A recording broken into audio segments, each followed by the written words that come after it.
Hello, this is Dr. Joanne Porter, and I'm going to go over the new work hour requirements that are required by our accrediting body.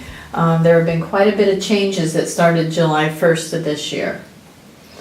So residents and fellows all have to log all the hours that they work. This is an accreditation requirement, and your program will help you with this. This has to be logged into New Innovations. But basically, what hours really count.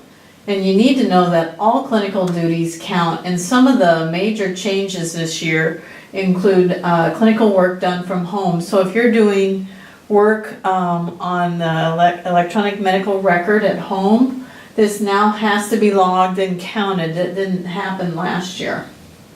The other big major change for clinical work is home call. So work hours were always counted if you came back into the hospital on home call. But if there's work done at home, if you have a lot of phone calls, you also have to log those duty hours. This is up to your discretion. So if home call was very light and you did 2 5-minute calls, you don't necessarily have to log anything. But if you estimate after coming back that you actually did a couple hours of work on home call, then you need to log that as work hours completed. This primarily is to take into effect a busy home call night versus a non-busy home call. And your programs can help you with those kinds of questions. You also need to include any hours where you have done moonlighting, or if you do clinical volunteering like at the Magis Clinic or any of that kind of work, that also has to be logged in as duty hours.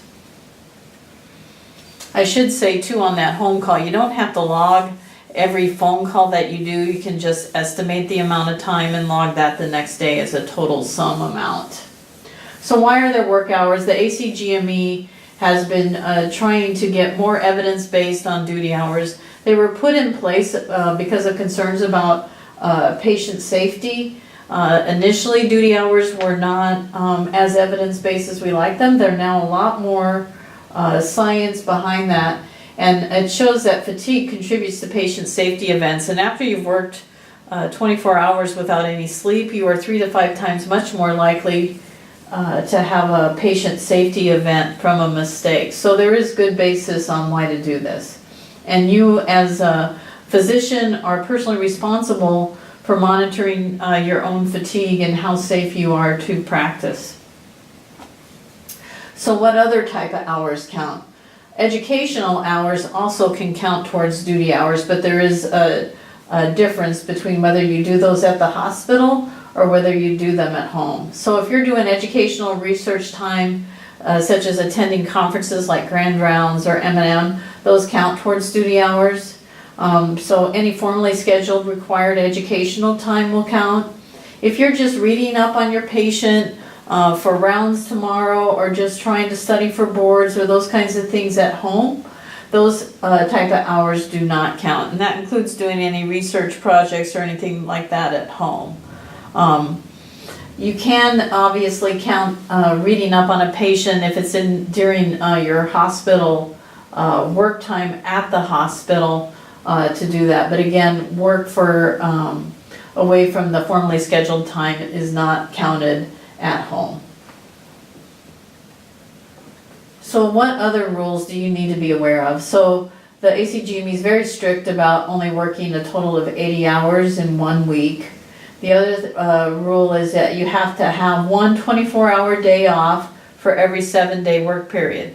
Now what you need to know is that you can't average that. A lot of people would prefer to take a whole weekend off and then work the next weekend. So you can average that over 4 weeks. You cannot be on home call on your free day. That has to be totally free of any clinical duties.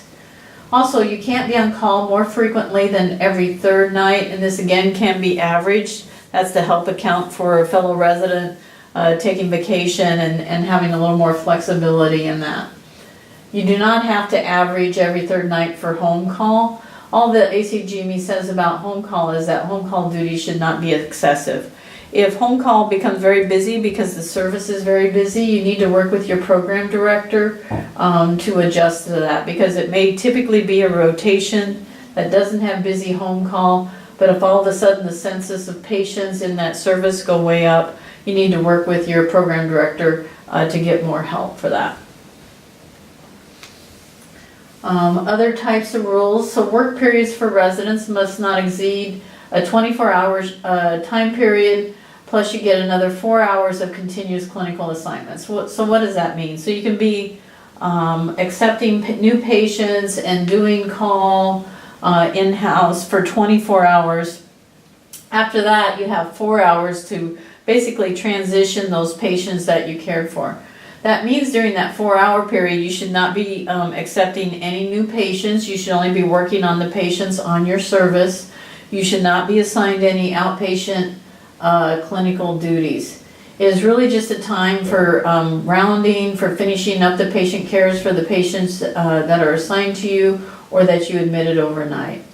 After a shift like a 24-hour in-hospital on-call, you need to have 14 hours free of any duties. Again, this doesn't apply to home call, but it applies to in-house call. So some programs have instituted night float to help residents have less 24-hour shifts, but night float has slightly different rules. So you still have to work within the context of the 80-hour work week. You still must follow the 1 day off in 7 rule, and again, averaging over a 4-week period is okay. Certain programs have put in a lot more rules, so depending on your specialty, the ACGME has different rules, and you can go to www.acgme.org to see those rules and look those up under your specialty. Also, you should know that the GME has work hour rule policies, which you can get on our Creighton GME website, and in addition, your program can have additional policies on that too. So moonlighting, your program decides if moonlighting is allowed and what criteria you have to meet to moonlight. All moonlighting hours must be counted towards the 80-hour work week. First-year residents are not allowed to moonlight. You need to know that moonlighting is always considered extra, and it must never interfere with your ability to learn from your program and do the work in your program. So if moonlighting is making you too fatigued to participate in your work the next day, then you need to have a professional responsibility to not moonlight, or your program or faculty may notify you they think you're too fatigued and take away that privilege. It must never interfere with your fitness for work. Again, looking at your departmental policies and the GME policy on moonlighting can get you more information on our website. So is there any flexibility on the rules that we talked about? So the ACGME has written in some flexibility. If you had worked your 24 plus 4 but felt you still needed to stay to take care of a patient that you've been caring for all night and they needed your help, or to work with the family on that patient, or perhaps finish up other care that you're doing for that patient, you can do that. Now this is really meant to be more an exception to the rule. Also, you need to know that if you are staying beyond that 28-hour limit, that can only be for that one particular patient. And you need to hand off all your other patient care duties after that 28-hour limit and only be caring for that patient. You can do this for educational opportunities as well. Again, this is a voluntary decision on your part, but if there is a lecture or a grand rounds that is something you really want to attend, you can attend that, and you still need to log that as your duty hours.